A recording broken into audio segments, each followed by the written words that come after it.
How's it going, guys? Today, or tonight, I'm looking at this four-wheeler from a guy I used to work with. Don, if you're watching this, it's your four-wheeler. Yeah,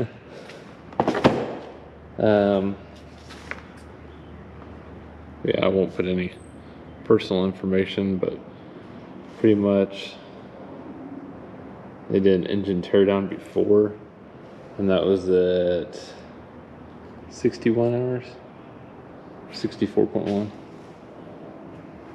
and that was 7 years ago.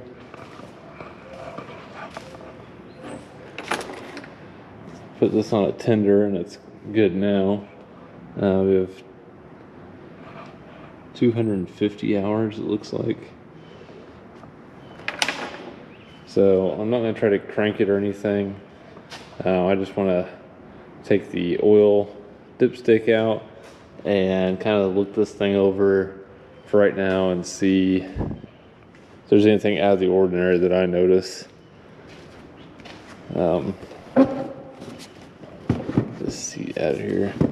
Just thinking that it pretty much, my understanding is this four-wheeler has kind of a bad design as far as the oil pickup is an oil sump, I guess. You talked to me before about this.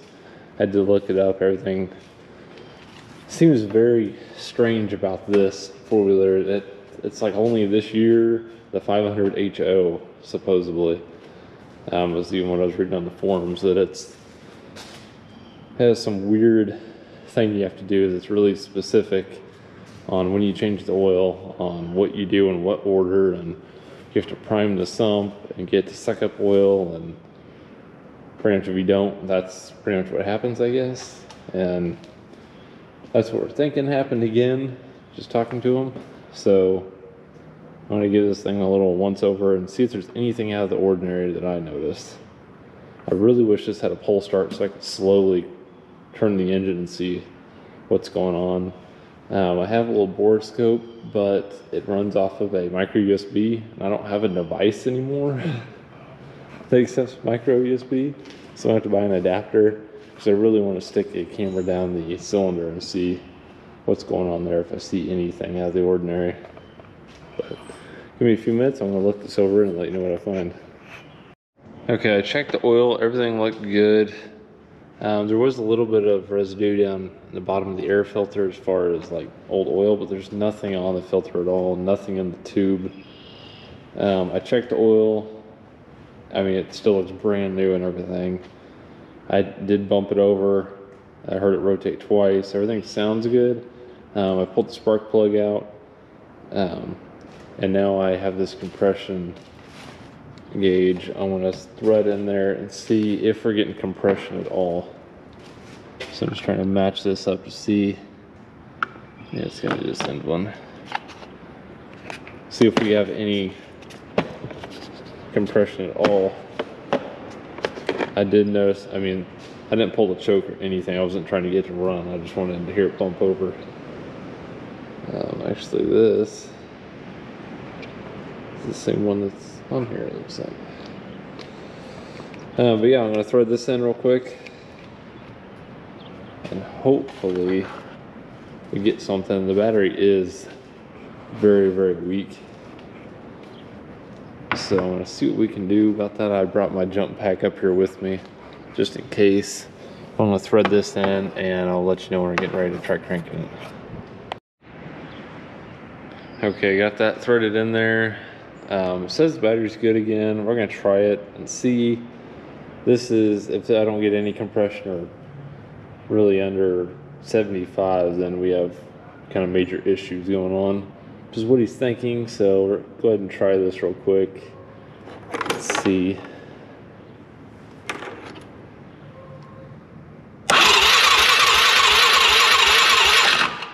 Yeah. No compression at all. That's what I was worried about. Not even a single bit.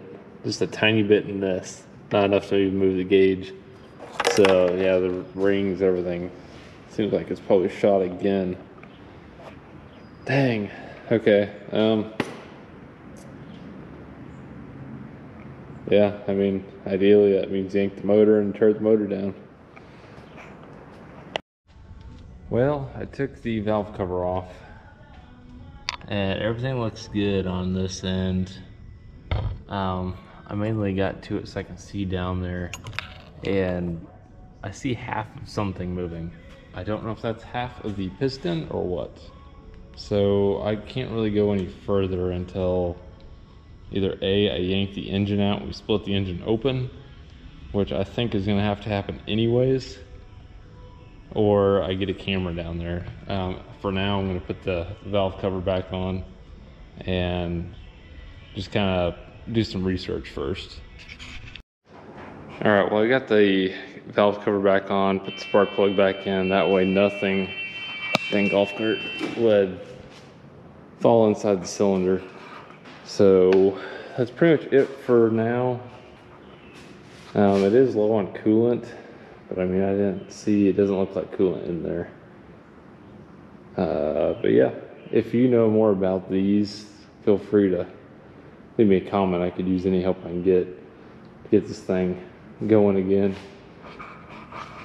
Well, thanks for watching. See you guys in the next video.